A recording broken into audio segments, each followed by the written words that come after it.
Hola, ¿qué tal? ¿Cómo estás? Espero muy bien. El día de hoy continuamos con las ponencias en el programa postdoctoral en Tecnologías Disruptivas e Inteligencia Artificial de la Facultad de Ciencias Económicas y Sociales de la Universidad de Carabobo. Y pues vamos a escuchar la ponencia de un gran amigo mío, el doctor William Saranguren, quien tiene un currículum realmente extenso en el área de las relaciones laborales y su experiencia pues también en ese campo. Pero pues en aras de poder escucharlo voy a resumirlo lo más que pueda, sí, haciéndole honor, ¿no?, a los principales elementos que se destacan en su currículum. Es profesor universitario, es sociólogo egresado de la Universidad Central de Venezuela, hizo un posgrado en Seguridad Social, mención Gerencia Social en la misma universidad, realizó el curso de especialización para expertos latinoamericanos en relaciones laborales brindado por la Organización Internacional del Trabajo, es doctor en Ciencias Sociales de la Universidad de Carabobo y postdoctor en Gerencia para el Desarrollo Humano de la misma universidad. Actualmente es director de posgrado de la Facultad de Ciencias Económicas y Sociales y coordina justo conmigo el programa de postdoctoral en Inteligencia Artificial y también coordina el programa doctoral en Ciencias Administrativas y Gerenciales.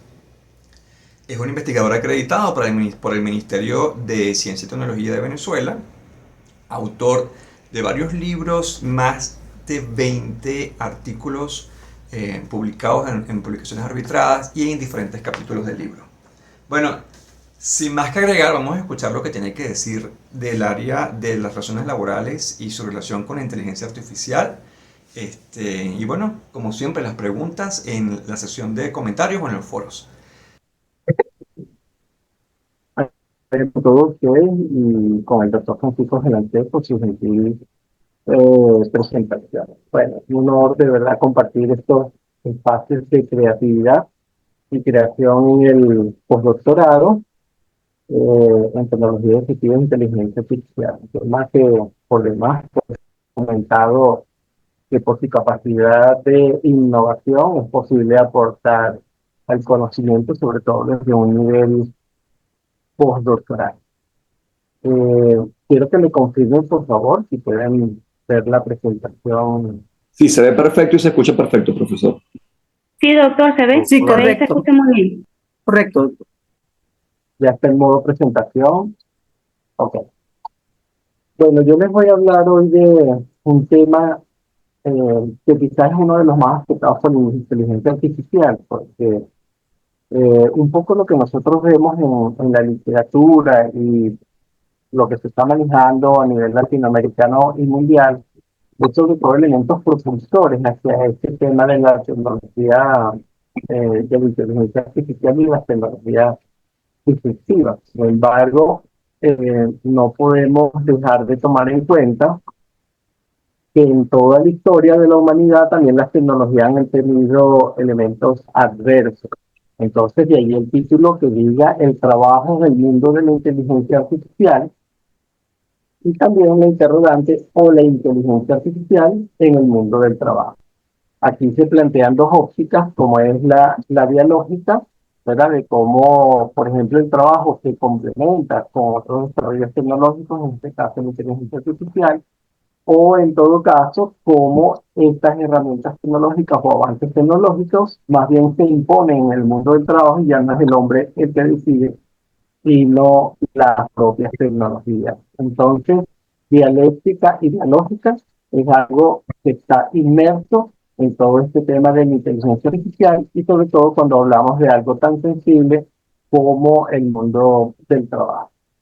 Un poco los elementos que yo traigo para la discusión en el día de hoy tiene que ver primero con el pasado y presente del trabajo, para ubicarnos simplemente en el tema, también las diferentes perspectivas mundiales y latinoamericanas que podemos observar sobre la inteligencia artificial, cómo estas tecnologías han influenciado en el trabajo, cómo impacta el mundo del trabajo como en todo.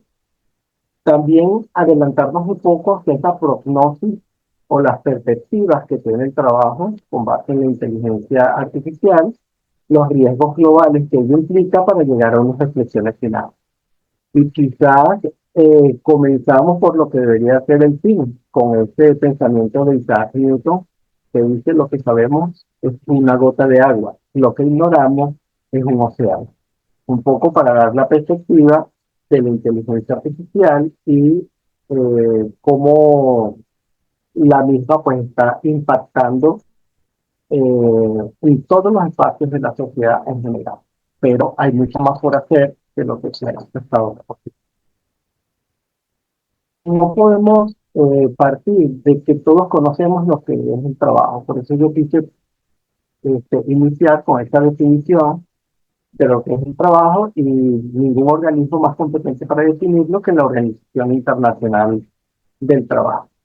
Es lo define como este conjunto de actividades humanas que pueden ser remuneradas o no, que producen bienes o servicios en una economía o que satisfacen necesidades de una comunidad o proveen los medios de sustento necesarios para el individuo.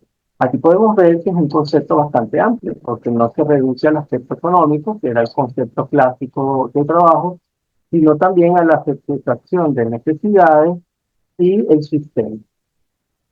Y por supuesto, cuando nos vamos al mundo legal del trabajo, porque de hecho el trabajo es un hecho social, pero también es un hecho jurídico, se incorporan elementos como salario, trabajo en equipo, sentido de pertenencia, motivación, certificación, crecimiento personal e identidad.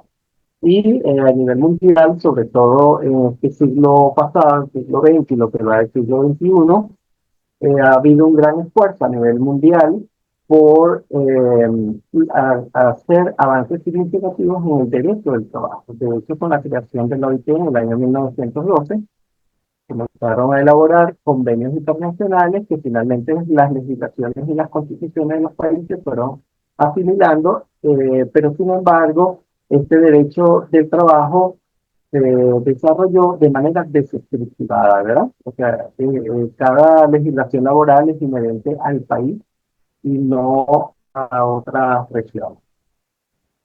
Otro punto de partida importante para entender el proceso que nosotros venimos estudiando en este postdoctorado desde el inicio, es que siempre ha habido tecnología, siempre ha habido transformaciones tecnológicas.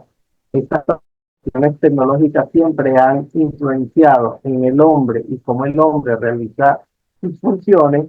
Siempre ha habido también resistencia a todos estos cambios, pero si hay algo que nos ha definido a nosotros como especie y como raza es la resiliencia.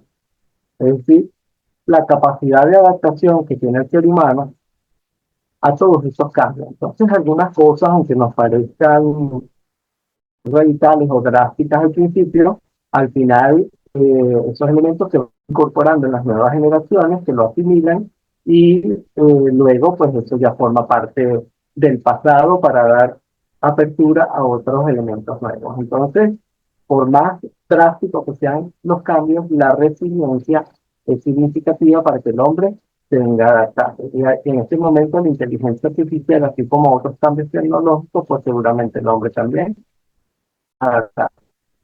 Ahora yo quise traerles la visión que hay en Latinoamérica y en el mundo sobre la inteligencia artificial, quizá estas perspectivas y esos elementos propulsores y detractores desde la óptica de algunos organismos latinoamericanos y mundiales. Porque al final, pues es significativo ver qué están haciendo estos organismos y cómo piensan, porque al final ellos son principalmente, o allí se concentran los desarrolladores de la tecnología, y nosotros como latinoamericanos en muchos casos pues, siempre terminamos consumiendo la tecnología que se desarrolla en otras fronteras.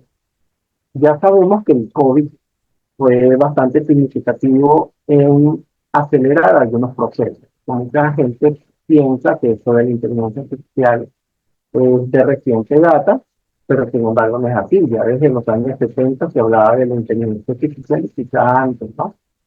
Con otros nombres. Y el COVID, que nos llevó a las casas a hacer el trabajo remoto, pues trajo a colación el reforzamiento de muchos aspectos que a nivel tecnológico se venían ya desarrollando con cierta lentitud, con cierto rezago, también por el escepticismo que había en la sociedad. Sin embargo, bueno, fue una gran oportunidad para que estas tecnologías se empoderaran sobre todo no tanto de la industria, pero sí del marketing, por ejemplo, del comercio, del intercambio de mercancías entre las personas, también en el uso de los móviles, el uso de las aplicaciones. Entonces, bueno, de alguna manera aceleró los procesos que ya se venían adelantando. Entonces, por ejemplo, el Banco Interamericano de Desarrollo lo ve como algo muy favorable. Dice, la tecnología se ha convertido en una alternativa viable para facilitar la recuperación de los empleos perdidos, ¿no? Por el COVID, justamente.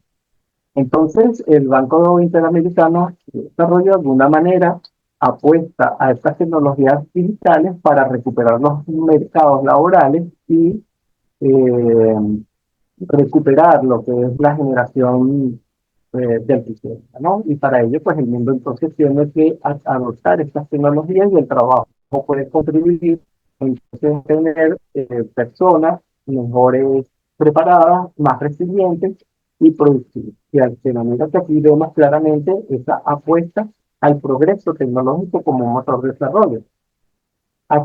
Podríamos decir que la visión que tiene el Banco Interamericano de Desarrollo es una de las visiones clásicas, ¿no?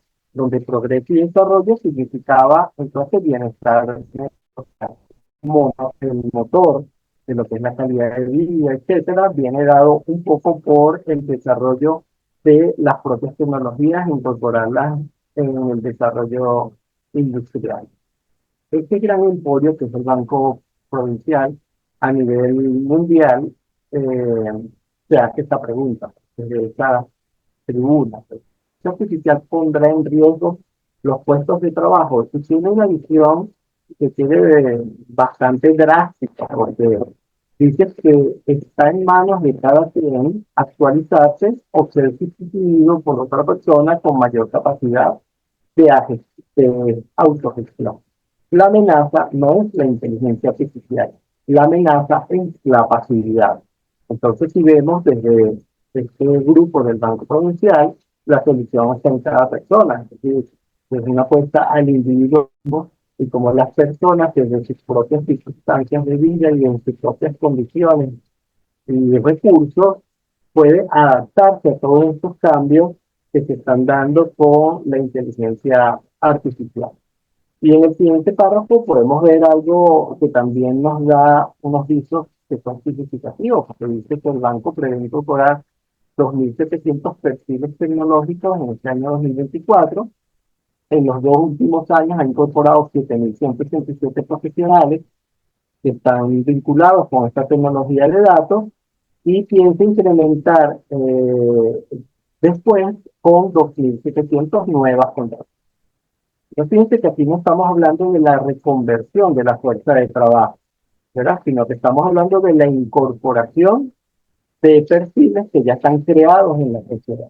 Aquí esto puede implicar migraciones laborales, también la diferenciación de los mercados laborales a nivel mundial, que ya es algo que nosotros tenemos en cuenta, porque como otros países de altos ingresos contratan personas en países de bajos ingresos con condiciones de trabajo mucho más bajas que las que tienen en sus propios países.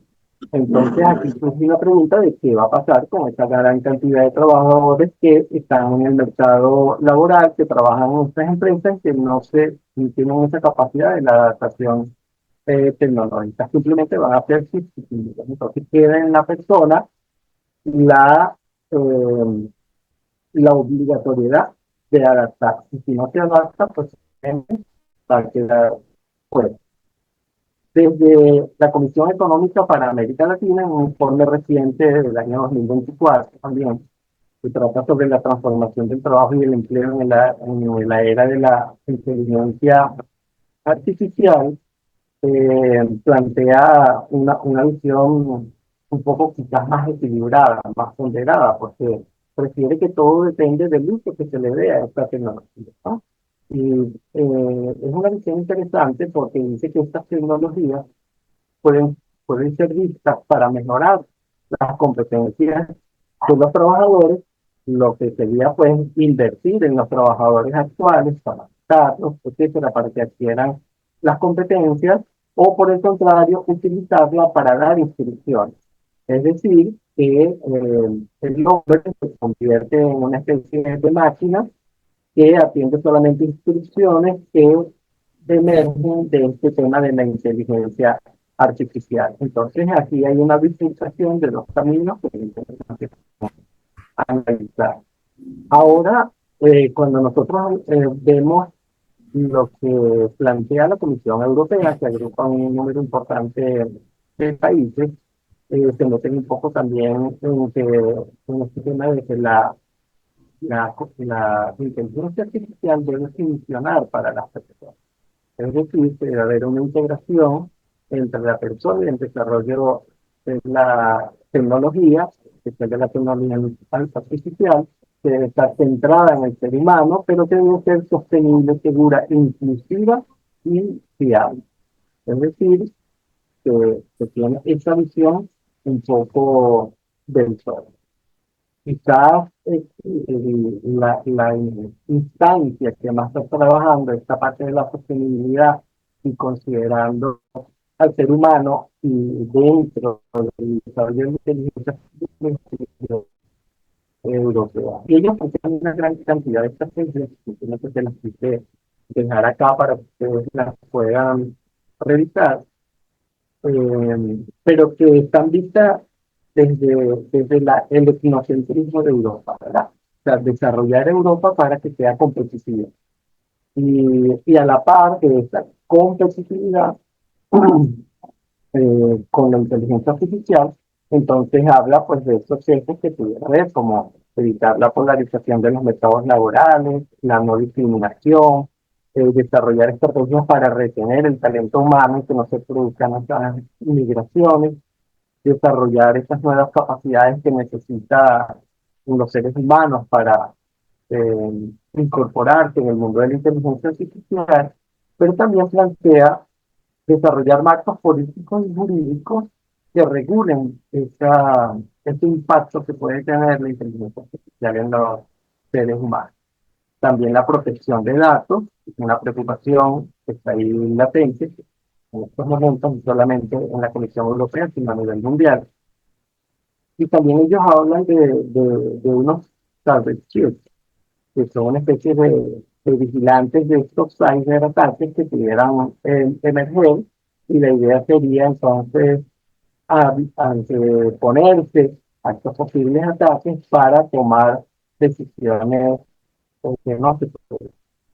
Ahora, algo muy interesante de la Comisión Europea es que recientemente, esto está preciso, el 1 de agosto del año 2024, se creó la primera ley sobre la inteligencia artificial. Y esta ley tiene un enfoque basado principalmente en el riesgo. Entonces, si vemos aquí, es una ley, si se quiere, restrictiva, ¿no? Y está respondiendo a los posibles efectos adversos que pudiera tener la inteligencia artificial. De allí el enfoque basado en el riesgo, ¿no? Y en esta ley se definen cuatro niveles de riesgo: un riesgo mínimo, un riesgo limitado, un alto riesgo y un riesgo inaceptable. Palabras más, palabras menos, establece niveles de vigilancia frente a estos riesgos, y lo que sí especifica es que no debe realizarse ninguna actividad que esté en esta cúpula llamada como riesgo inaceptable. Es decir, si no se debe desarrollar bajo ningún concepto. Otro organismo que ha trabajado un elemento quizás también un poco diferente, desprendiéndose más de lo económico, etcétera, es la UNESCO en estas recomendaciones de la ética en la inteligencia artificial. So, el primer marco normativo universal sobre ética de la inteligencia artificial se llamó el documento Recomendación sobre la ética de la inteligencia artificial, y lo interesante es que fue adoptado por los 193 países miembros del año 2021. Ahora está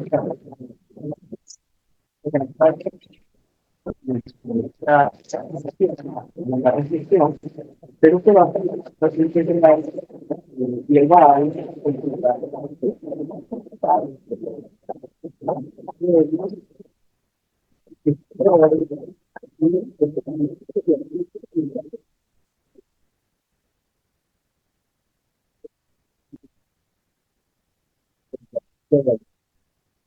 y lo interesante también es que ellos plantean que estos principios que están inmersos en estas recomendaciones pueden afrontar estos efectos conocidos y desconocidos permanentes por el desarrollo de la inteligencia artificial y que los seres humanos estarían en capacidad de tomar decisiones que afectan o no estas tecnologías. Pues debemos estar consonantes con la habilidad humana y estar la prevención de daños y apoyando que en la ética de la ciencia y la tecnología. Aquí debemos explicar también que está muy apegado a un discurso clásico que poco ha servido quizás para orientar el centro en el propio desarrollo de la tecnología. Ahora, el foro regional en América Latina que se dio en Chile en el año 2023, que se aconseja justamente las latinoamericanas, pero que nosotros le dimos en los resultados de este foro, hay muchas actividades de Latinoamérica para hablar de este tema de la inteligencia artificial. Quizás porque no se había desarrollado en las mismas condiciones, los países ya se introducen, hay mucha inversión, mucha desinformación también, y se maneja así como más bien como una visión de que nosotros somos diferentes, de que hay que actuar de manera diferente en la región, etcétera, pero nosotros sabemos que el mundo es voraz y no va a tener ninguna consideración el desarrollo de las tecnologías, sino que también no tenemos quizás conductas que deban llamarse agresivas en el buen sentido de la palabra, para ser pioneros en la inteligencia artificial. Otro organismo que es importante considerar como es el Centro Monetario Internacional, pues, que se finalizan estos proyectos a nivel mundial y latinoamericano, ellos parten de la idea propulsora de la inteligencia artificial y que tendrá gran capacidad para transformar el medio. De acuerdo a sus estudios, ellos dicen que esta revolución tecnológica afectará en aproximadamente 40% de los puestos de trabajo a nivel mundial y cuando hablamos de las economías de alto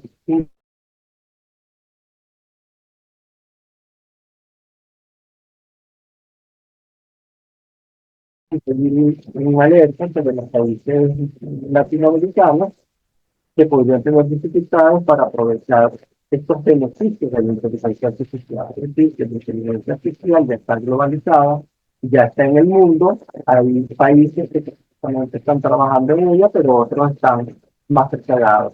Y es importante este mensaje de la del Fondo Monetario Internacional lleva que dice que estamos al borde de una revolución tecnológica que podría impulsar la productividad, el crecimiento global y aumentar los ingresos en todo el mundo.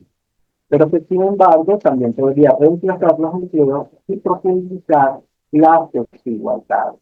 Es decir, que estos elementos adversos también están presentes en un organismo como el Fondo Monetario Internacional.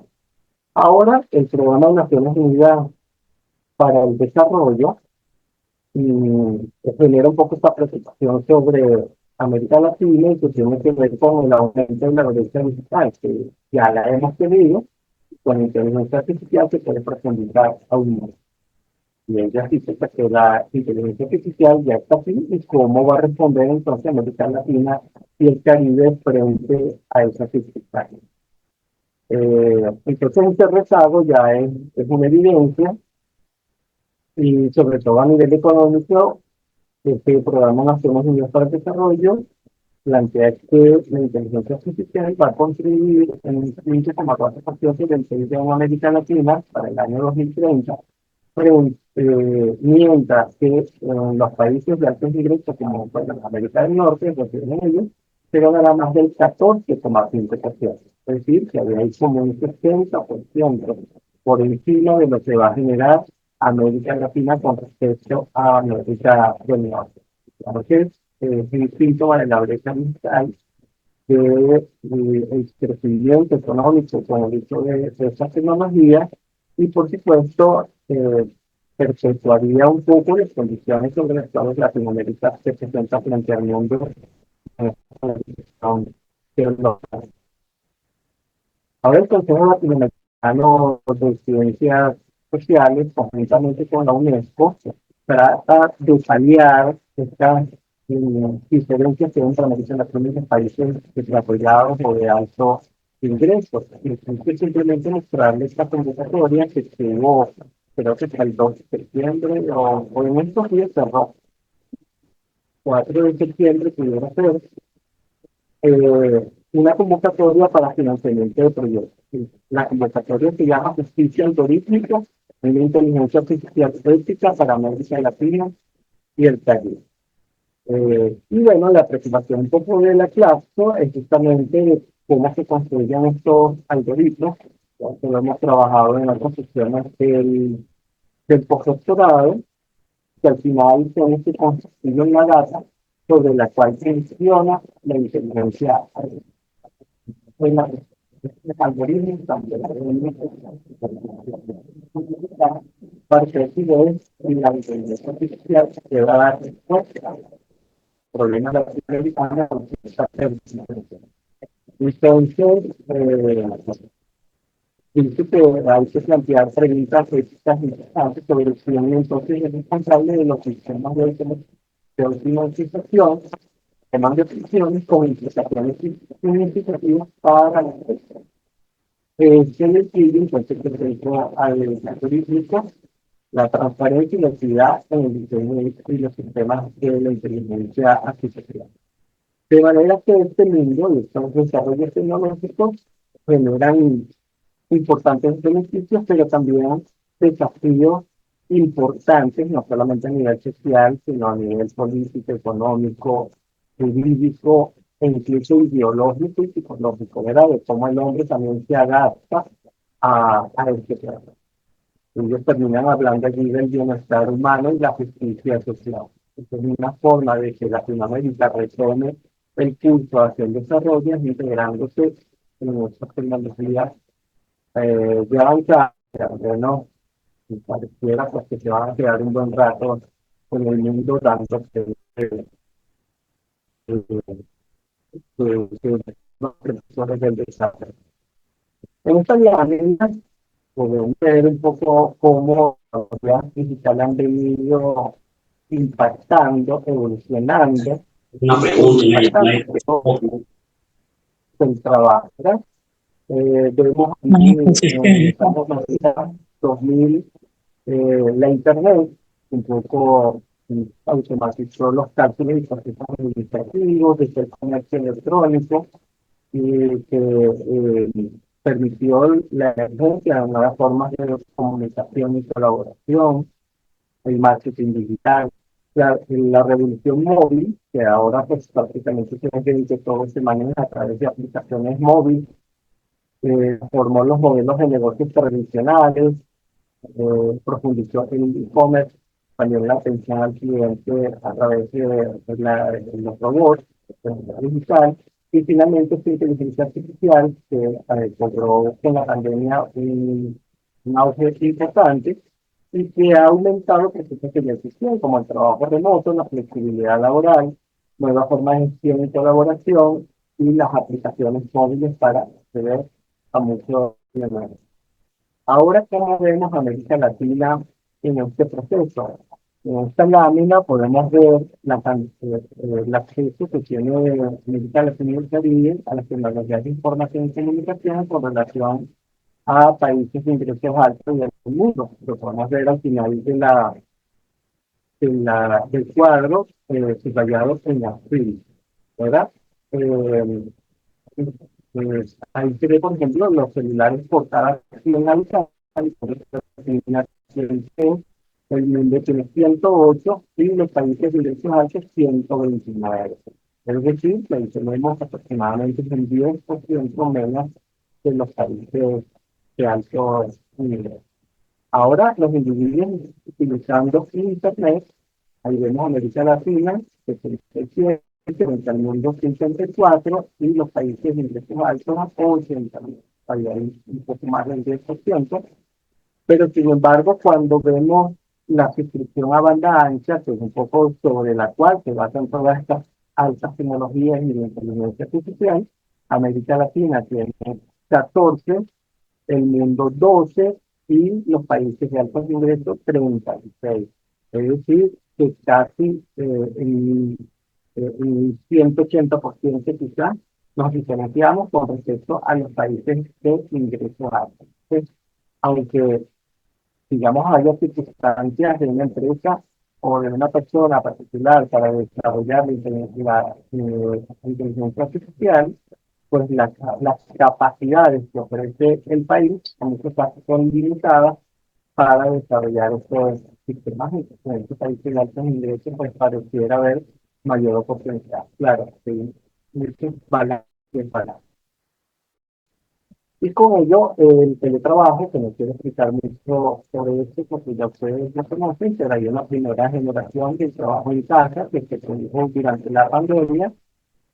Allí un poco el proceso de organización era total, se utilizaba el computador, el teléfono, después una segunda generación, que es la oficina móvil, de otras estaciones en las cuales el cliente también va a trabajar, es decir, que el lugar de trabajo ya en cualquier espacio hay una limitada organización del trabajo que se llama el computador portátil o la PC, y esta tercera generación, que es la que hoy quizás se está abriendo y estamos viviendo, que es la oficina virtual, ¿no? Y hay espacios intermedios entre casa, el trabajo, otros espacios diferentes.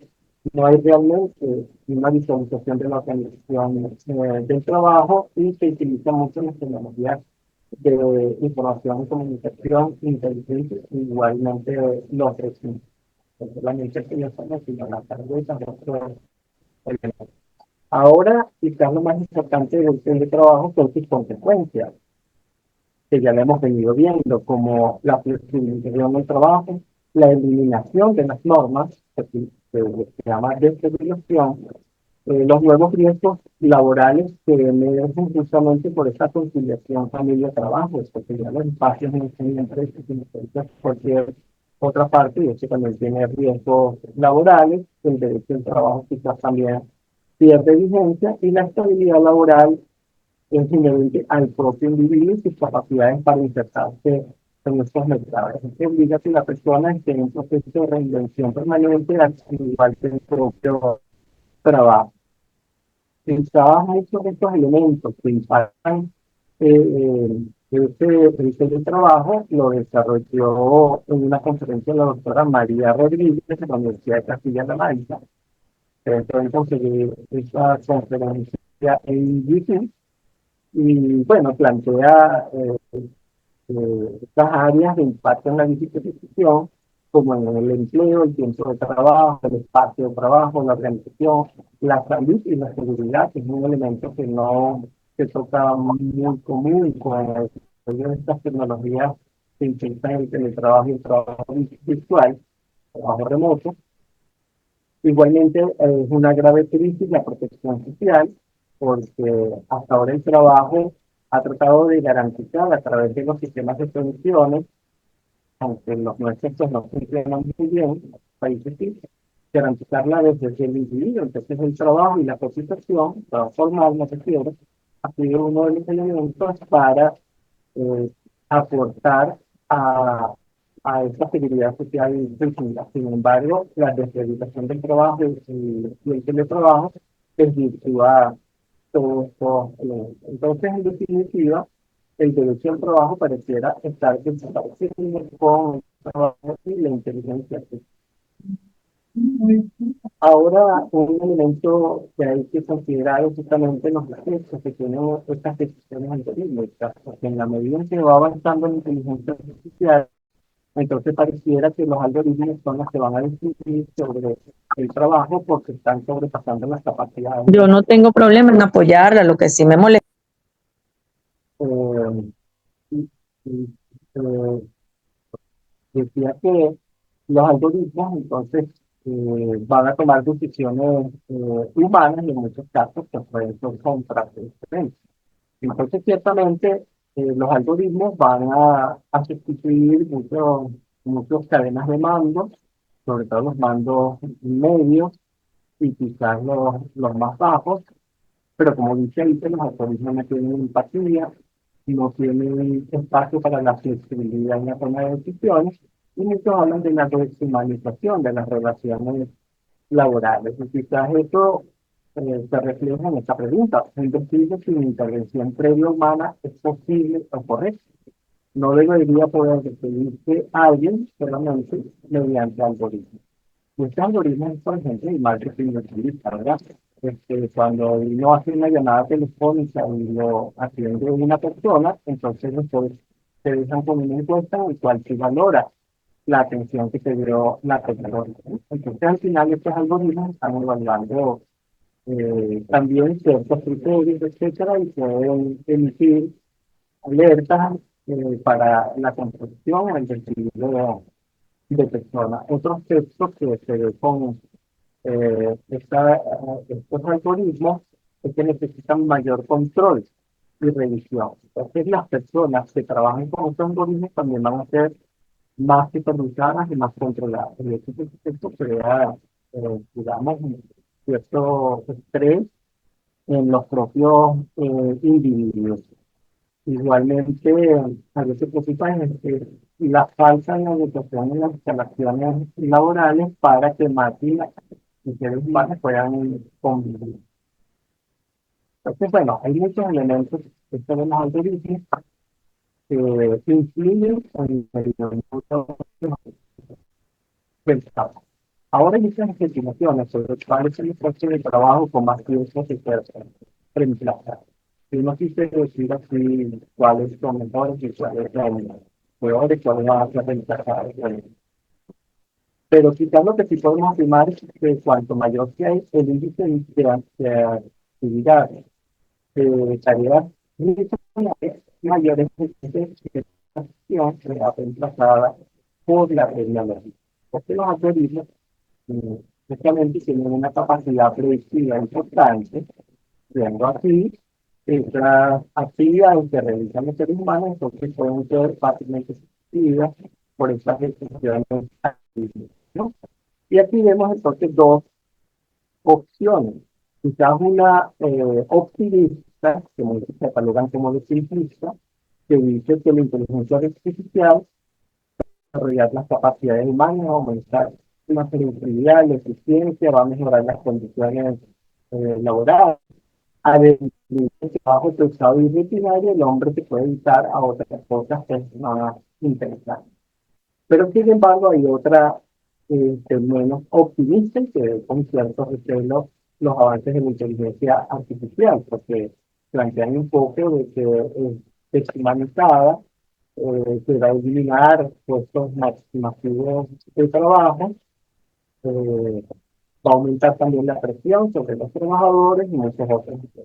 Entonces, lo que queremos decir es que no hay una sola respuesta en este momento, es algo en curso y habría que ver en el futuro qué es lo que va a pasar con esto de la inteligencia artificial. Yo quisiera traerle dos ejemplos del uso de la inteligencia artificial en el mundo laboral que se hacen excelentes. Primero es el sector salud y el otro es el sector transporte.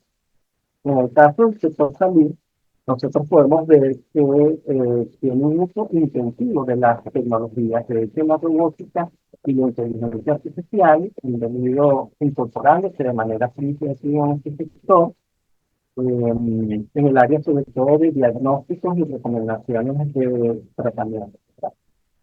Por ejemplo, en el área de detección de cáncer, se han escaneado, estudios que se han realizado en los Estados Unidos, se han escaneado miles y miles y miles de radiografías Y la inteligencia artificial pues, ha almacenado todos estos patrones regulares para identificar enfermedades como la pulmonía, diferentes tipos de cáncer, etcétera, ¿no?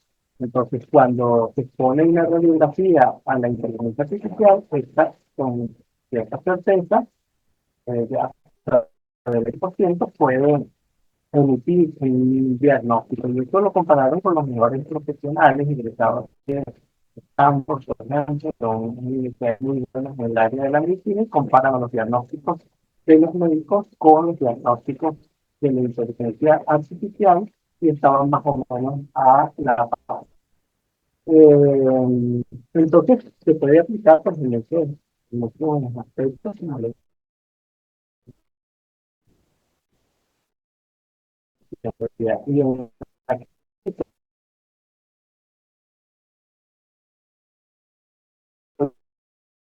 utilizando la no psicológica. Bueno, el médico tiene en cuenta las especificidades. De hecho, a todos nos ha pasado que vamos al médico, nos manda un tratamiento y entonces nos dice, doctor, a mí no me gusta este tratamiento, no me gusta tomar pastillas, mejor me da un jarabe o no me gustan las inyecciones, manden la pastilla. Entonces, el médico en ese proceso de interacción y que nos tiene un poco al paciente también puede negociar, entre comillas, el, el tratamiento médico para que efectivamente la persona pueda llegar a la sanación. Entonces hay ese aspecto humano que no puede ser sustituido por la inteligencia artificial. Ahora, ¿cuál es el principio sobre el cual funciona el sector salud, que es el mismo principio sobre el cual funciona toda la inteligencia artificial? Y son algoritmos, ¿verdad?, que son alimentados y entrenados por macrodata, que está la Big Data, principalmente por medio del reconocimiento de imágenes y resultados de la investigación científica. Es decir, que una gran cantidad de expertos alimenta, ¿verdad?, esta cadena de bloques, como el blockchain, eh, para crear una macrodata o una big data con estas conexiones neuronales que son importantes entonces para determinar puntos a seguir, por ejemplo, en un diagnóstico o una toma de decisión. Entonces, estas máquinas inteligentes, que son programas informáticos basados en inteligencia artificial, detectan todas las enfermedades, incluso las raras, y estableciendo reglas y protocolos definidos, ¿no? Y estos programas entonces concentran una gran cantidad de información, de pruebas, etcétera, actualizadas, pero siempre tienen como precedente la investigación básica. Pero podríamos aplicar quizás en cualquier sector y al final de estos algoritmos estarían alimentados principalmente con la investigación científica y los usuarios también de las tecnologías. Ahora, si decíamos anteriormente que el médico no podía ser quizás sustituido en su totalidad por este acercamiento que tiene con el paciente, el sector transporte habla de otra cosa. El sector transporte también ha avanzado bastante en el desarrollo de la inteligencia artificial, por ejemplo, de autónomos, pero quizás cuando hablamos de transporte se requiere más, o las perspectivas que más hay es sobre el transporte de carga, de las cartillas, etcétera, y se apuesta a esto de los vehículos autónomos sin condición humana. ¿Cuáles son sus ventajas? El aumento de la eficiencia, evitan los errores humanos, también, eh, eh, bueno, no hay enfermedades ocupacionales, son estos conductores no se cansan porque son máquinas y habría que hacer unas grandes inversiones, sobre todo en sensores y tecnologías en las carreteras, etc. Ahora, al contrario de la medicina, se piensa que el transporte por carretera puede ser automatizado en un 100%. Es decir, que puede haber intervención humana. Y en todo caso, si hay un conductor, se convierte en piloto supervisor. Simplemente para que todo esté bien allí, ¿no?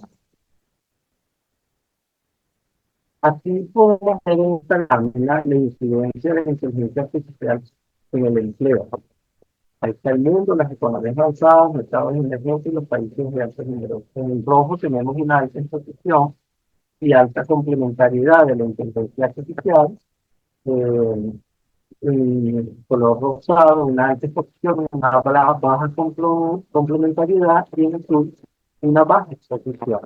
Entonces, si vemos los países de ingresos bajos, como los latinoamericanos, el azul predomina. Es decir, que hay una baja exposición de la inteligencia artificial en la actualidad, mientras que en las economías avanzadas se pudiera decir que hay un equilibrio en esa exposición de la inteligencia artificial. Incluso nosotros en países de bajo ingreso estamos por debajo del IVA y los mercados emergentes no vienen subiendo el IVA. Esta lámina más o menos muestra el mismo de cómo los países de economías avanzadas tienen mayores posibilidades de desarrollar la inteligencia artificial que los países de bajo ingreso.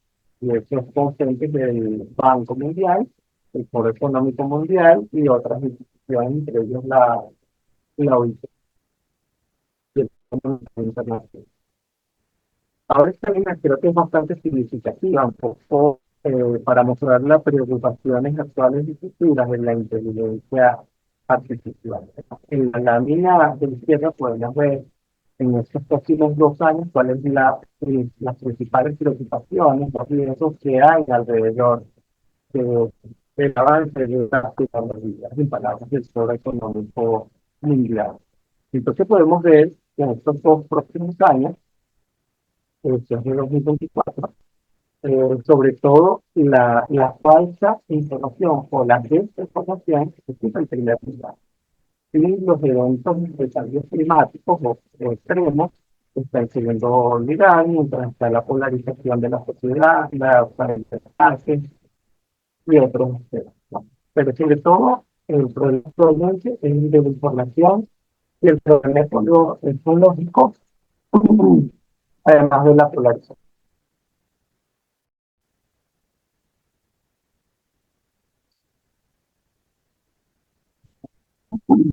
Bueno, disculpen. En tanto, en los próximos 10 años, fíjense, ahí están los colores que todos son en verde, el principal problema es el ecológico. Entonces ahí vemos los eventos extremos del clima, el cambio de la tierra y los sistemas de la tierra, climático, la biodiversidad y los ecosistemas, los recursos naturales, mientras que fíjense el primer problema que aparecía en estos 2 años, que es la información, aquí ya aparece y los padres del ataque están de octavo. Y que cosas que hoy nos preocupan intensamente, en el término de 10 años, van a pasar a un segundo plano. Entonces, hay que estar pendientes con el elemento fundamental. Ya finalizando, quizás esta lámina trata de recapitular muchos aspectos de los que hemos venido este, conversando, ¿no? Y tiene que ver con que la inteligencia artificial tiene una gran capacidad para transformar y quizás eliminar esas tareas que nosotros pensamos que son rutinarias, pero también tiene un gran potencial para la creación de nuevas profesiones. Requiere, por supuesto, una nueva organización del trabajo. El mundo del trabajo hay que verlo de manera diferente. Hay que generar competencias sociales y humanas entre todo este proceso. También hay una alerta que dice que la inteligencia artificial puede disminuir las capacidades cognitivas del individuo porque también puede generar a su vez nuevas disciplinas, ¿verdad? Entonces vamos a sustituir unas disciplinas por nuevas disciplinas. Esta parte hay que trabajarla mucho, que es el proceso de interacción con los robots colaborativos, también llamados robots, es decir, ese proceso de interacción entre el ser humano y la máquina. Hay que manejar el tema de los riesgos, la vigilancia de los lugares de trabajo, pero sobre todo la fatiga mental, los riesgos psicosociales y la poca interacción humana, que es una cosa que hemos venido viendo sobre todo en generaciones muy jóvenes, que están muy enfocados con la tecnología, son personas ensimismadas y en estos casos carecen de habilidades sociales. De allí que haya muchas cosas por hacer en este tema, como promover marcos legales, éticos, jurídicos, etcétera, que de alguna manera regulen el uso de la inteligencia artificial, promoviendo la complementariedad entre el ser humano y las máquinas para mejorar también no solamente el ambiente de trabajo, sino la calidad de vida de las personas en el trabajo. Y esto implica un poco reforzar también la investigación desde nuestros espacios académicos para justamente hacer que esta investigación artificial eh, esté ajustada con preceptos éticos, morales y legales. También basada en principios de justicia social y en la complementariedad humana con la tecnología. Finalmente, yo creo que en materia laboral no podemos llegar a una conclusión, sino más bien a una sin conclusión, ¿verdad? Porque como principio, en los contenidos yo los llamaba para la discusión, porque creo que en la inteligencia artificial pueden haber más beneficios por afirmar. Entonces, pienso que la vida a todo esto está en la creación de nuevos dominios híbridos. Es que la disciplina y la interdisciplina, aunque se complementan, se ven a la transdisciplina. Y de esto, pues, desde la psicología, de la economía, de la ingeniería, de la ciencia óptica, para que sea integrado. Eso implica, pues, consolidar líneas libres en las cuales muchas profesiones, muchas ficciones, muchas perspectivas puedan contar alrededor de la inteligencia artificial. Y, por supuesto, tener mucha mente abierta en esto de innovación, vinculado con la sostenibilidad, ¿verdad? El no límite es algo esperarse, siempre hay que ir más allá. La cuestión está en las legislaciones, en lo que es considerado ética y moral. Entonces, cuando uno trata de pasar los límites que están establecidos en la actualidad, entran en discusiones éticas. Pero todo esto sí está un poco arriesgado. Arriesgarse sin tener imaginación, no una visión fija, pudiera estar centrada, elasticidad mental, no tener verdades preconcebidas, y sobre todo, como decía Bauman, esto de la licuefacción de los sólidos, ¿verdad? Que se vuelven líquidos y volátiles, y ¿verdad? La evaporación de líquidos, que son todavía más irreconocibles y difíciles de percibir. Y entonces, para eso pues, tenemos que salir de nuestra zona de confort, tener esta visión. Por ejemplo, el PC, que vemos en esta pecera, cómo tiene la capacidad para poder ver que con un salto cuántico puede llegar a otra pecera que está contigua y que puede tener muchas más oportunidades de que se consiga. Bueno, esta fue mi presentación. Espero les haya gustado y quedo ahora atento para cualquier comentario o pregunta que hagan. Muchísimas gracias por haberme escuchado. Bueno, muchísimas gracias a usted, profesor Williams. Excelente ponencia, de más nutritiva.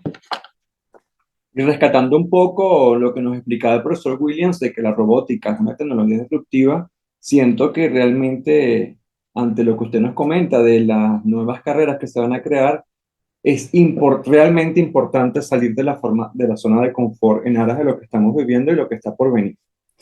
Muy bien, dicho esto, les voy a abrir el espacio para escuchar a nuestros participantes, a nuestros compañeros acá, doctores, en la sesión, para las preguntas que bien tengan para el profesor, para el doctor William Aranguren, o si quieren agregar algún tipo de conocimiento, pues que enriquezca la sesión.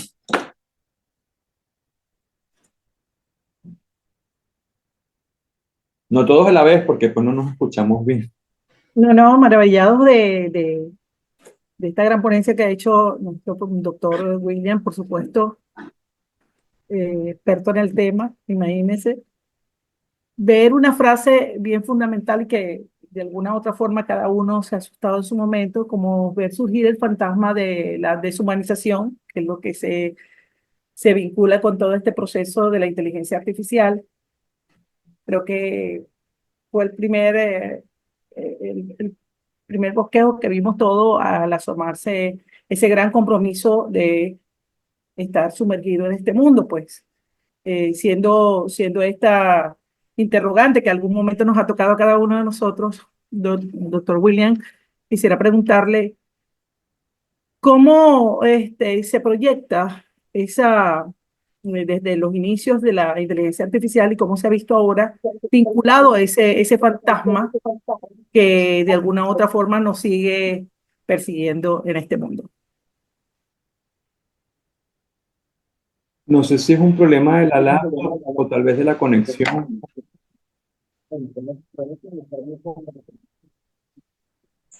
Capaz, si cambia el celular, profe, para estos últimos minutos.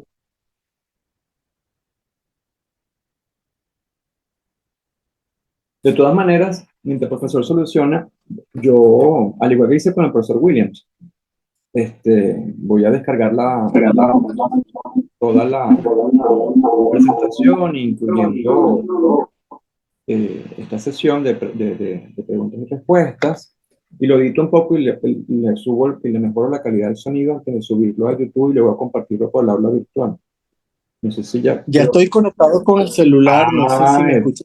Ahora sí se escucha perfecto, profe. Ok, entonces ya estoy con el celular, no... Ajá. Vamos entonces... Yo decía... Ya va, profe, voy a repetir la respuesta. Para cuando yo lo edite quede todo bien, a ver si nos pueden repetir la pregunta y entonces usted la responde, porque no se escuchó nada. Pues, bueno, la pregunta se refería a la amenaza de la deshumanización de la inteligencia artificial, ¿no? Entonces, yo decía que la deshumanización es en realidad la tecnología es algo que desde hace ya bastante tiempo está, digamos, invadiendo nuestros espacios. No solamente en los espacios privados, sino los espacios públicos también. Eso implica la familia, implica también las organizaciones, ¿no? Entonces, poco a poco, el hombre se ha venido adaptando a la incorporación de estas tecnologías en su vida rutinaria, lo cual también podría interpretarse como un proceso de deshumanización, porque en la medida en que el individuo sustituye sus interacciones sociales persona a persona por los medios, y estas interacciones a través de los dispositivos tecnológicos, etcétera, y yo en algún momento referí, por ejemplo, de que en la actualidad las apps que nosotros descargamos en nuestros teléfonos es la forma ahora de ir al banco, de pagar los servicios, de comprar muchas cosas, etcétera, ¿verdad? Entonces todo eso podría ser tildado de deshumanización, porque al final pues el individuo termina sustituyendo sus relaciones personales por relaciones con un teléfono o a través de un teléfono o a través de una app. Sin embargo, pues la segunda lámina que yo ponía era la resiliencia, ¿verdad? Y la capacidad que tiene el hombre para adaptarse a todos estos procesos. Ahora, la deshumanización, vamos a decir, es un concepto que nosotros tenemos, pero ¿cómo podemos confrontar la deshumanización? Es algo muy difícil, porque son cursos mundiales, cursos a seguir, ¿verdad? En los cuales pues uno no le queda otra que adaptarse. En este momento nosotros valoramos como positivo ese contacto humano, pero resulta que ya hay seres que no les gusta ese contacto humano, ¿verdad? Sino más bien prefieren interactuar con una máquina porque se sienten más seguros. Hay menos responsabilidad cuando quizás te enfrentas a una máquina, no te da miedo quedar en ridículo cuando estudias inglés, por ejemplo, y pronunciar mal alguna palabra que cuando tú estás en un salón con 30 personas y pronuncias mal, ¿no? Entonces la deshumanización está latente. Yo no creo que haya una solución visible, pero lo otro es que yo no creo que la gente quiera solución, porque nosotros los de esta generación valoramos la humanización, pero otras generaciones están bajo otros conceptos que son diferentes. Entonces, eso es un elemento sobre los cuales podrías investigar, Edita, y también desarrollar cosas porque creo que hay mucho todavía por decir allí en esos factores. Y cuando yo hablaba de las nuevas o viejas profesiones que van a desaparecer, se dice que entre las profesiones que van a emerger son aquellas que sobre todo desarrollan habilidades digitales, pero casualmente también se meten profesiones con habilidades humanas, por ejemplo, como la psicología, la psiquiatría, porque se está previendo que la inteligencia artificial va a traer muchas complicaciones a nivel psicológico, a nivel psiquiátrico. Entonces, eso dice los efectos de la deshumanización quizás en ese proceso de adaptación del hombre a esos nuevos tiempos que vendrán. En Phoenix, bueno, por eso es que Gracias, doctora Williams. De verdad que ver un poco esa panorámica de algunas profesiones que han sido de alguna u otra forma, algunos dicen que atropelladas y otras dicen que casi sustituidas en lo completo. Pues en estos días veía un programa en relación a lo que opinaban los periodistas frente a ese avance tecnológico y todo ese proceso de la inteligencia artificial dentro de su profesión, y algunos opinaban muy positivo porque decían que utilizar ahora dispositivos más pequeños, más sociables, como por ejemplo el teléfono, que es más portátil, era mucho más discreto y la gente temía menos al momento de acercarse a ellos como periodistas y de poder hacer una articulación con ellos para obtener alguna información. Sin embargo, indudablemente el dispositivo como este teléfono que se ha convertido en nuestro compañero, porque al despertarnos lo primero que hacemos es buscar teléfono. Indudablemente es lo primero, estamos ya automatizados a eso. Ha sustituido muchas cosas, desde pequeñas cosas como tan simple como la billetera, como el dinero en efectivo, como el álbum de fotografías, que nosotros crecimos con esos álbumes de fotografías, donde era majestuoso sacarlos en familia y poderlos ver. Ahora no, ahora este dispositivo pues sencillamente ha sustituido cosas simples que de alguna u otra forma hacían, digamos, más cercanos al ser humano, y lógicamente también ha hecho que muchas personas que se muestran más cohibidas al momento de interactuar, pues puedan sentirse un poco más libres al momento de conseguir una respuesta favorable para ellos y para responderle hacia el mundo. Gracias, doctor William. Claro, muchas gracias. quizás emerjan Edith. las cosas. Profe, hay una persona, pese a que no conozco el nombre, Infinix X669. Creo que por eso la importancia de colocar nuestros nombres cuando vamos a estar en Zoom. Tiene la mano levantada. Asumo que es una pregunta. ¿Me escuchan, Infinix X669? No.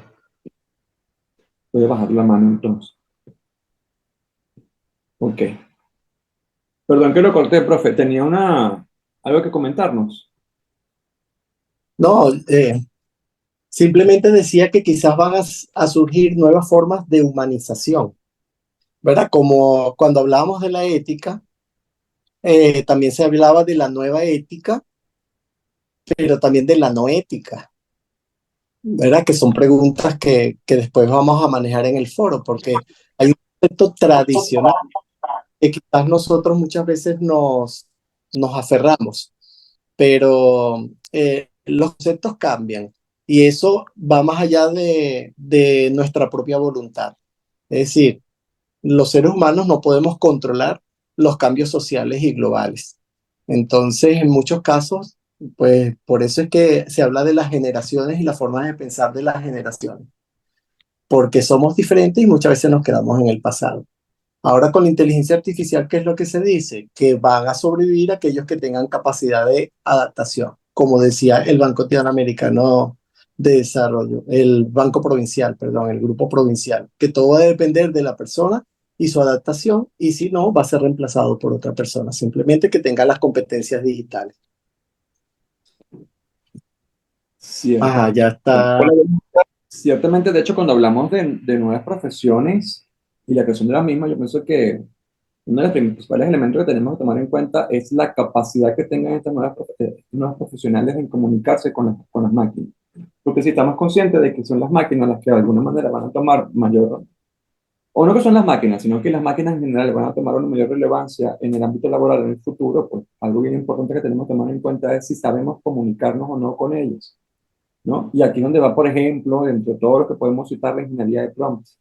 Un muy buen ejemplo, ahorita en las redes sociales está muy de moda un abrazo digital, ¿no? Que se pueden dar dos figuras, dos fotografías, tú colocas las parejas y entonces la figura de la izquierda, por ejemplo, abraza la figura de la derecha y esto, pues, lo han llevado hacia el área de la nostalgia porque, por ejemplo, pueden poner al abuelito, que ya no está con nosotros, abrazando al recién graduado y se ve tan real que pareciera que estuviesen presentes. Ahora bien, no basta en colocar las dos fotos y decirle al algoritmo que la persona de la izquierda abraza a la persona de la derecha. Hay que saber darle la configuración y los comandos, los prompts adecuados para que se ejecute como hemos visto en las redes sociales. Yo creo que ese es un muy buen ejemplo de que no es nada más dar la instrucción, sino cómo saber dar la instrucción y el alcance. Pues imagínense las implicaciones que tiene, que incluso estamos haciendo que alguien que ya no está con nosotros pueda moverse y pueda interactuar en un mundo, dando a entender que sí está presente, pero lo hizo todo a partir de una fotografía. Entonces allí creo yo que recae bastante la importancia de esa nueva profesión en la cual se pueda comunicar con las máquinas. Creo que la persona aquí tenemos a alguien, no sé si quiera comentar algo. Aníbal había pedido la palabra. Hola, buenos días. Ahí está. ¿Me escuchan? Sí, perfecto. Sí. ¿Me escuchan? Perfecto. Sí. Ok. Bueno, primero deseo felicitarlo por la conferencia maravillosa, con información de actualidad prácticamente bastante reciente y nos contextualiza en el panorama internacional sobre lo concerniente a la inteligencia artificial. Hay algo que en la conferencia y en la última intervención que ha tenido el profesor Williams, creo que es de prestar muchísima atención, porque yo creo que la literatura actual, a pesar de manejar información que es bastante argumentada, sólida, científica sobre el caso, también se ha visto contaminada por lo ficcional. Y sin darnos cuenta, fíjense que hemos ido repitiendo sobre los procesos de deshumanización, la total sustitución del trabajador por la máquina, pero el profesor William al final de la conferencia y en un comentario que acaba de hacer, yo creo que no es exactamente la sustitución de la máquina, perdón, del hombre por la máquina, sino más bien una exigencia de unas nuevas competencias laborales que las universidades pasaron desapercibidas y nosotros no poseemos como tal. Y es la alfabetización tecnológica, la que nos puede llevar precisamente a trabajar de la mano con nuevas tecnologías disruptivas o con una tecnología tan novedosa como la inteligencia artificial. Porque fíjense que toda inteligencia artificial por sí sola no puede trabajar. Tiene que trabajar acompañada de nosotros como seres humanos porque tienen niveles de errores y esos niveles de errores son corregidos por nosotros. Ya se han expuesto en varias oportunidades en nuestras clases virtuales algunos ejemplos que tienen que ver con ello. Pero entre líneas se exige que cada uno de nosotros como trabajadores debemos integrarnos a este mundo tecnológico y lógicamente es una nueva competencia y tiene que ver con los procesos formativos que la literatura y nuestros comentarios sin darnos cuenta están siendo orientados a la formación laboral, pero no con tanto peso a la formación universitaria. Entonces, lógico, nos estamos preparando como trabajadores de este mundo moderno, entre comillas, pero este mundo moderno nos está exigiendo nuevas competencias que en cierta forma los jóvenes obtienen, pero son competencias para mí banales. Saben jugar, saben hacer pericias con los hechos tecnológicos, pero no desarrollan unas competencias cognitivas que sean lo suficientemente plausibles para entrar en un dominio de trabajo. Entonces, yo creo que hay que tratar de rescatar esa categoría de competencia tecnológica y empezar a cruzarla con las informaciones que tenemos para ver qué podemos ir derivando por ahí. Yo creo que el profesor William hoy nos ha dado unas líneas principales para eso y es bueno tenerlas en cuenta. Gracias. Gracias, Aníbal. Excelentes tus comentarios porque has dicho algunas palabras claves que son significativas para reevaluar todo esto también del mundo del trabajo, ¿no? Por ejemplo, yo había hablado en un momento de las habilidades digitales y humanas, ¿verdad? Pero las habilidades realmente son un resultado de las competencias, ¿verdad? Uno puede, o se complementan las competencias, porque uno puede tener competencia, pero no habilidad para hacer algo. Por ejemplo, nosotros podemos ser docentes muy buenos y tener muchas competencias a nivel de formación, etcétera, pero si nosotros no tenemos la habilidad digital para poder interactuar a través de las herramientas digitales, entonces no vamos a hacer bien nuestro trabajo, ¿verdad? Y entonces habilidades digitales con competencias digitales son fundamentales. Pero tú también agregaste algo importante, que es la parte cognitiva, ¿verdad? Porque el conocimiento viene de razón, viene también de ciencia. Y el conocimiento también tiene una visión de sentido. Y lo que tú expresabas sobre los jóvenes, por ejemplo, que sabían hacer cosas, pero no, eso no estaba como encauzado en algo productivo. O sea, ¿qué genera eso, por ejemplo, verdad? Ser youtuber. Ajá, pero ¿qué pasa con ser youtuber? Entonces tiene que haber un sentido del uso de una habilidad digital o de una competencia digital. Entonces yo creo que ahí es donde está el mayor déficit, sobre todo de la academia, porque la academia no se reforma tan rápido como se está reformando la economía, como se está reformando la sociedad en general, ¿no? Entonces nuestros pensum no están actualizados.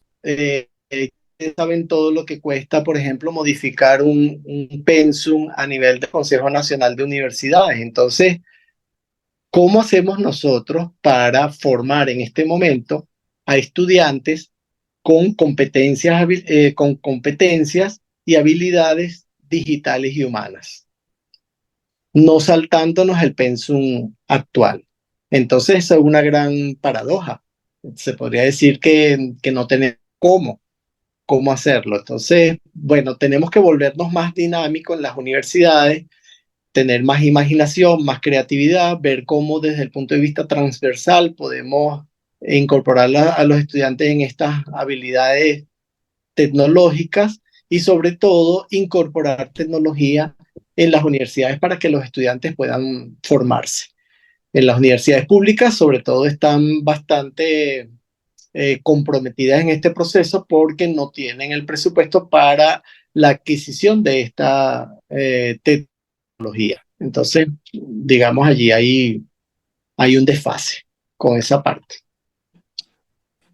Claro, pienso particularmente que, bueno, muchísimas gracias primero que nada por el aporte, pero sobre lo que están comentando, es que también hay que tomar en cuenta que la tecnología a veces avanza muy rápido y los picos o los saltos de creación de nueva tecnología a veces es difícil hacerle, o sea, darle una respuesta de igual rapidez desde las universidades que en teoría tienden a ser conservadoras y esperan ver cómo de alguna manera ese pico de tecnología afecta a la sociedad para luego abocarse a solucionarlo. José Quijada tiene la mano levantada. Sí, saludos. Bien, doctor, buenos días. Adelante. Aló. Tengo un rebote aquí.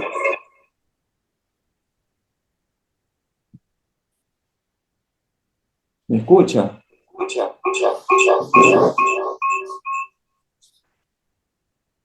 Sí, ¿Tiene alguna Hay un pregunta? retorno. sí, hay un retorno, ya va, déjame corregirlo aquí rápidamente. Bueno, mientras él soluciona Va- el retorno, yo quería preguntarle al ponente, al profesor Williams, ¿qué piensa él, o sea, según su experticia, qué significa trabajar hoy día en un mundo donde las máquinas pueden realizar cada vez más tareas? ¿Cómo redefine la inteligencia artificial, según su experticia, nuestra comprensión de la condición humana y nuestro lugar en el mundo del trabajo? eh,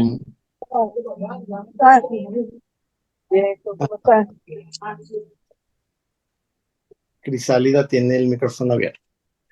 Ok, trabajar con la inteligencia artificial creo que va a marcar el futuro de muchas cosas, ¿no? Eh, Como diría nuestro decano, la inteligencia artificial llegó para quedarse. Él siempre dice la tecnología llegó para quedarse y la inteligencia artificial ciertamente está mostrando bastantes frutos y yo veo difícil que no se posicione aún más de lo que está.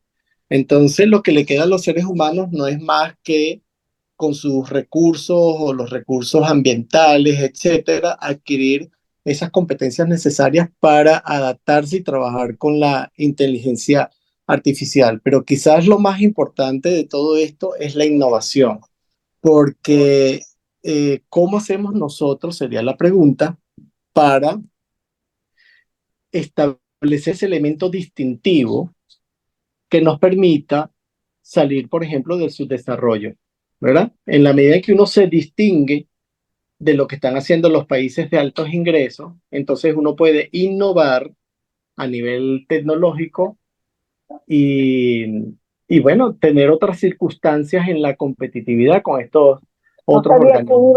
Creo que en este momento es quizás también crucial porque estamos al frente de quizás un cambio paradigmático. Entonces, cuando un paradigma cambia, todo vuelve a cero. Y cuando todo vuelve a cero, quizás muchos tenemos las mismas oportunidades que otros para poder ser competitivos en este nuevo campo tecnológico. Entonces, habría que tener esa visión de cuáles son nuestras circunstancias y en qué podríamos distinguirnos para entrar en este mundo de la inteligencia artificial con condiciones totalmente diferentes. ¿Dónde quizás está la mayor complicación? En la inversión tecnológica, ¿verdad? Nuestras economías, primero, parecieran no tener el mismo interés que las economías avanzadas en las inversiones en inteligencia artificial. Y segundo, pues los recursos también son más limitados para invertir. Y eso al final va a profundizar la brecha y el rezago que tenemos con los países con economías más avanzadas. Entonces, ¿cómo hacemos para superar esto? Es un dilema que todavía no tiene respuesta. Sí, bueno, parte de lo interesante de los dilemas, ¿no? Filosofar sobre ello y tratar de conseguir respuestas. Estoy leyendo un artículo que dice que los robots pueden llegar a ocupar más de 800 millones de puestos de trabajo en todo el mundo para el año 2030. De hecho, ya hay muchas compañías que han empezado a hacerles un hueco en sus plantillas. Ahora bien, hasta ahora estamos viendo trabajos que son repetitivos, por eso Wilmer nos explicaba en su ponencia de robótica, y entonces, claro, se ha dado ese salto en lo que se llama generación de conciencia por parte de la llamada inteligencia artificial. Si llegase a generarse, bueno, y quienes están en este mundo piensan que solo es cuestión de tiempo para que se genere ello, una buena pregunta que pudiésemos hacer allí es, desde un punto de vista ético, ¿cómo asignamos responsabilidades en el mundo laboral, por supuesto, que es la ponencia que usted nos está trayendo el día de hoy?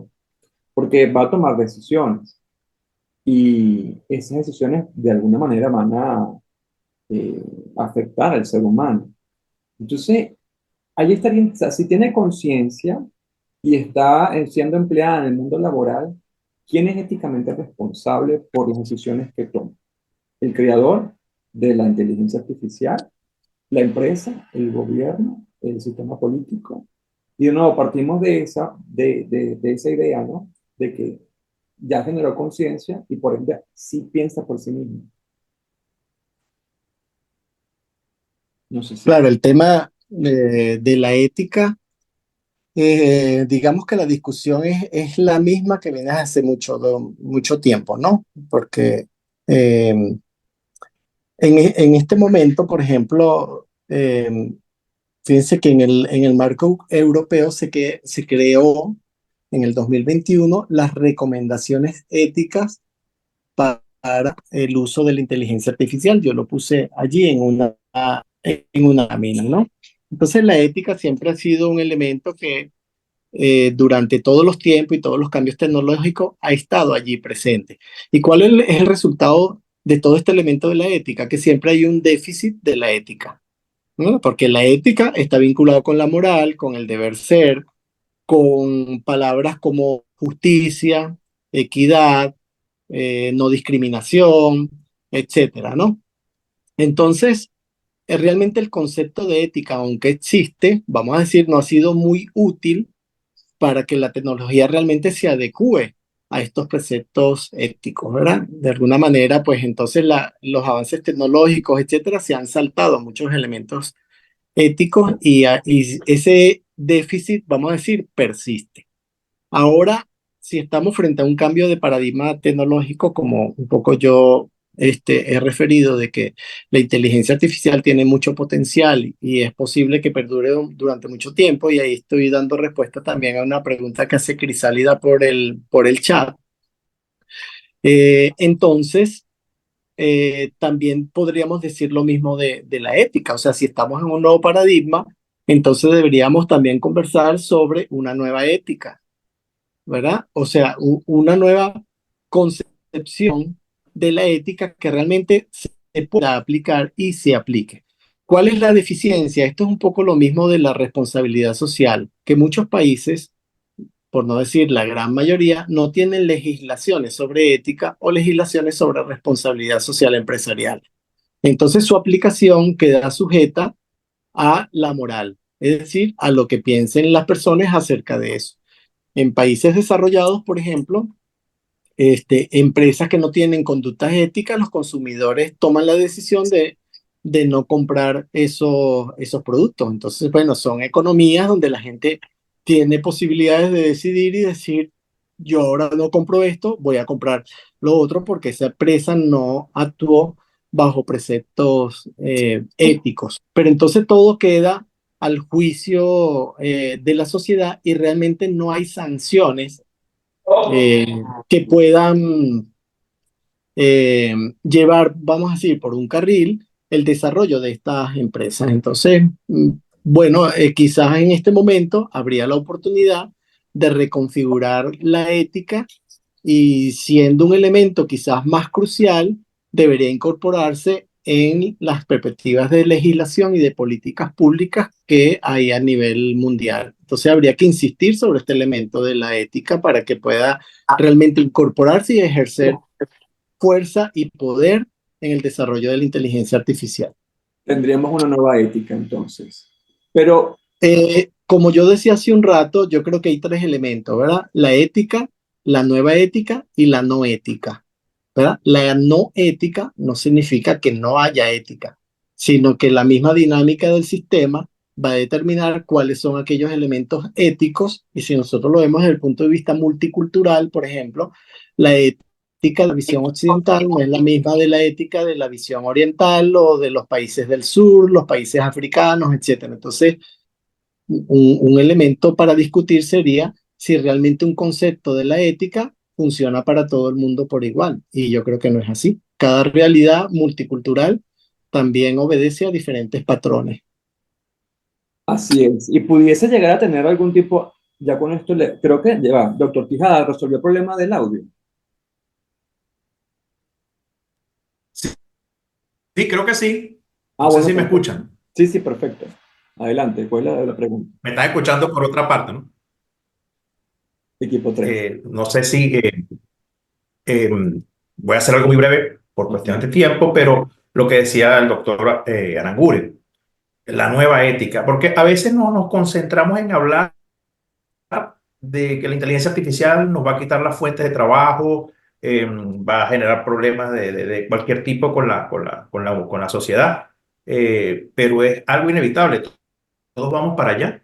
Ya nosotros vemos niños manejando inteligencia artificial, manejando teléfonos inteligentes con una habilidad increíble. Quizás la generación de nosotros nos tocó superar los viejos esquemas y pasar a los nuevos esquemas y quizás por eso nosotros mismos nos imponemos esas barreras.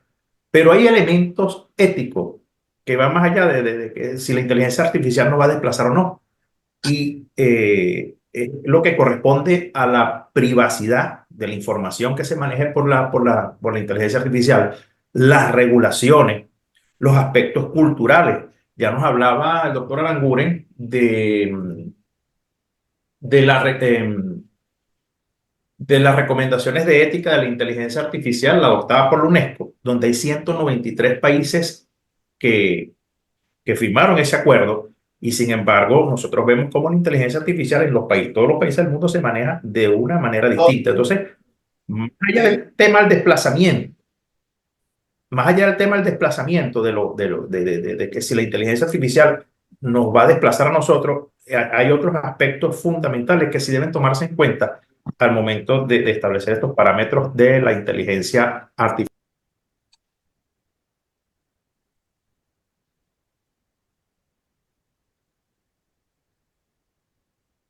Creo que se le cayó la comunicación. Pero hizo señal con la mano de que estaba ya, había concluido. No sé si quiere agregar algo. A mí se me está diciendo que sí. Doctor William, si quiere agregar algo al comentario que nos regaló el Ajá, pues, José hace una referencia importante que es la privacidad de la información.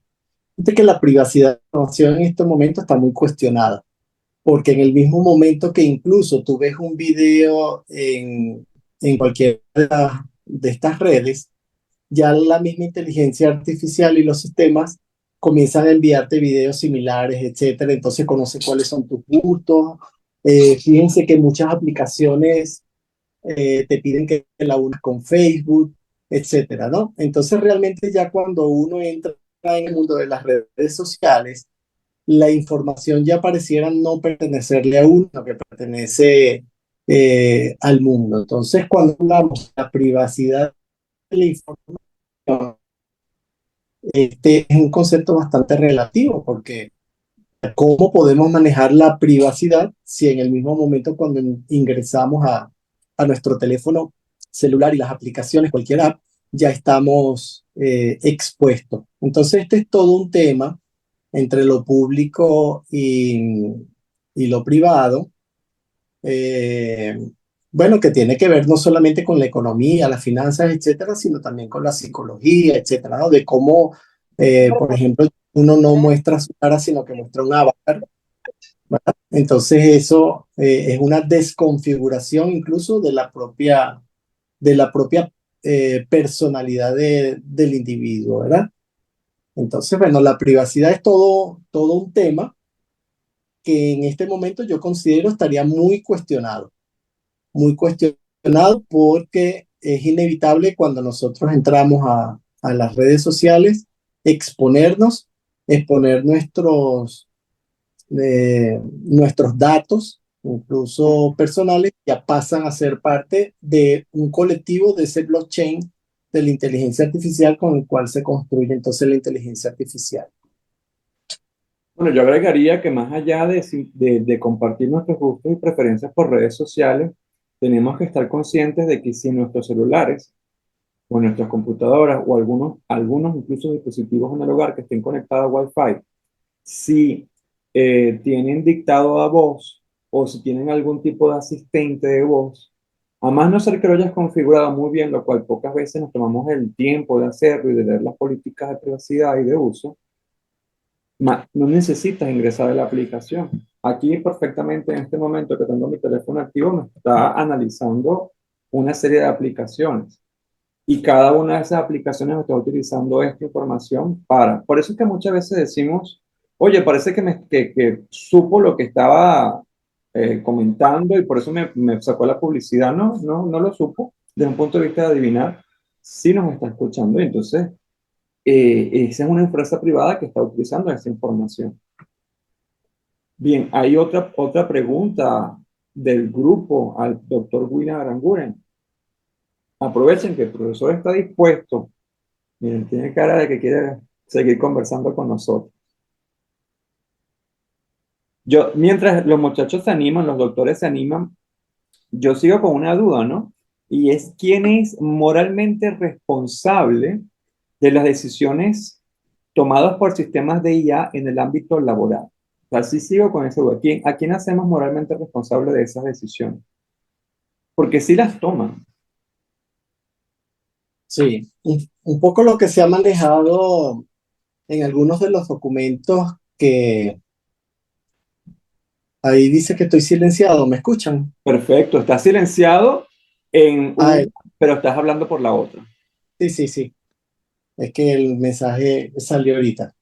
Que justamente decía pues que uno de los documentos que yo presenté, aunque no lo dije, refería que la responsabilidad en este caso es de las empresas y más que de las empresas es de los desarrolladores de la tecnología, ¿verdad? Porque nosotros, por ejemplo, somos usuarios de la inteligencia artificial y como usuarios de la inteligencia artificial, nosotros contribuimos con ese blockchain, con esas redes neuronales para alimentar la información que al final sirve para la inteligencia artificial, ¿verdad? Para que la inteligencia artificial entonces nos dé, eh, bueno, todos esos beneficios que nosotros hemos visto, ¿no?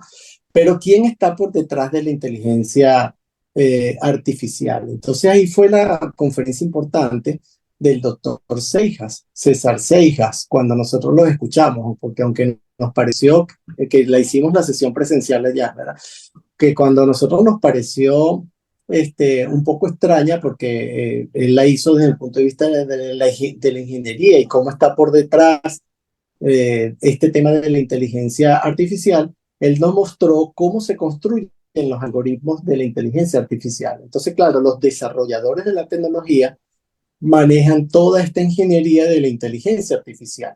Entonces, al final, nuestros aportes, que es a través pues, del uso de las aplicaciones, de los teléfonos, de todo, etcétera, va a alimentar todo ese proceso de la inteligencia artificial y de la construcción de la ingeniería de la inteligencia artificial. Entonces, por detrás están los desarrolladores de la tecnología. ¿Quiénes son los desarrolladores de la tecnología?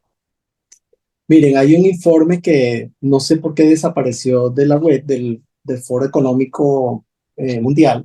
Estuvo un tiempo y después cuando yo lo fui a buscar, no aparecía. Y un tiempo quiero decir que lo sacaron como en febrero y después en agosto lo quitaron, julio. Allí se especificaba un poco cuáles eran los países que más invertían en tecnología de la inteligencia artificial. Y estaban principalmente los Estados Unidos, Japón y China, ¿verdad? Entonces, al final, pues las tecnologías desarrolladas por estos tres países es la tecnología que quizás muchos otros países del mundo van a consumir.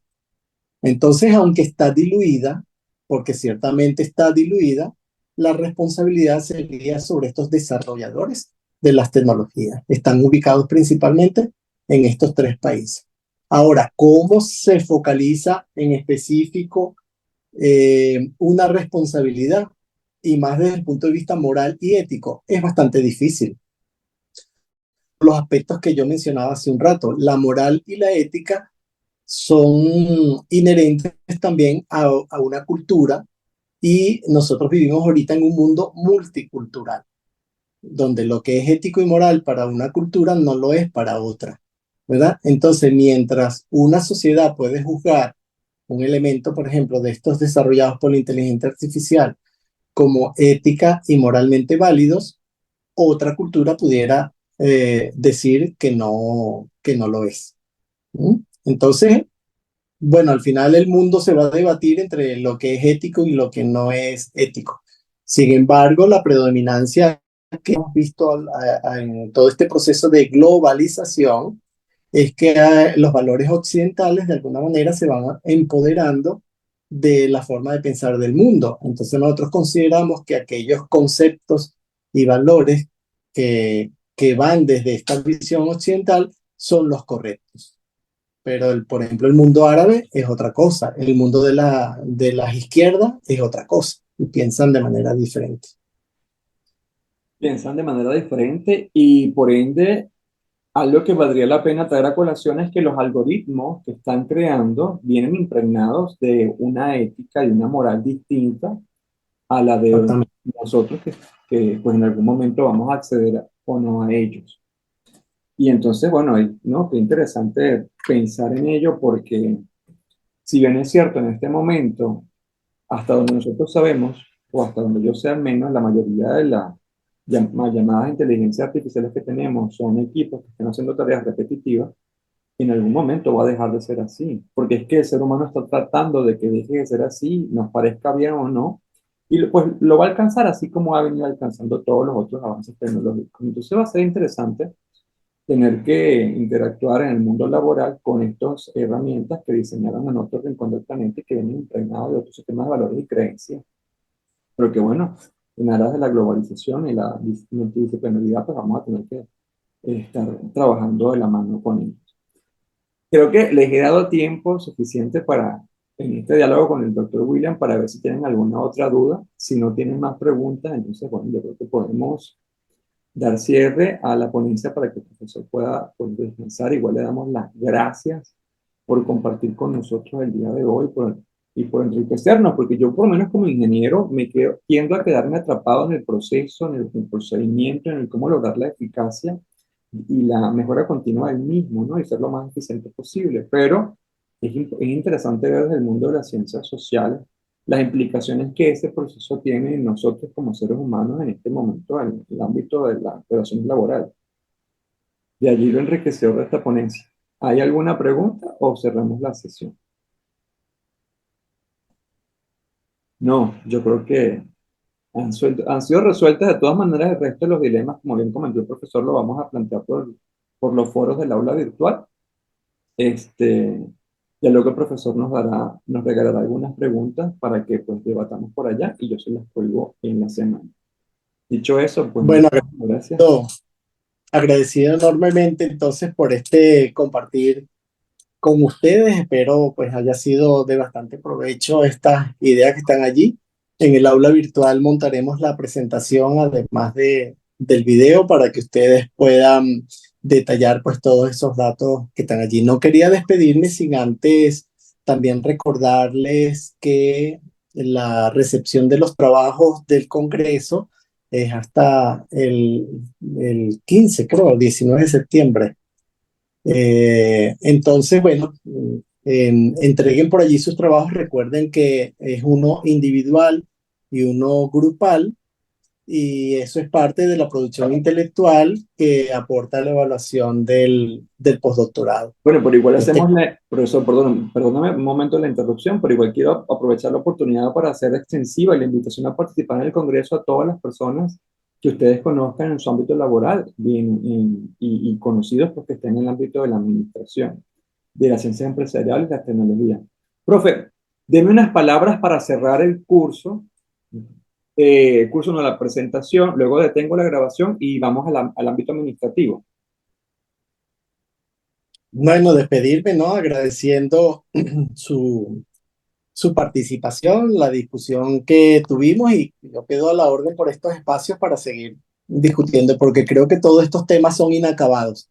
Y lo importante es que después de cada conferencia queden más preguntas que respuestas.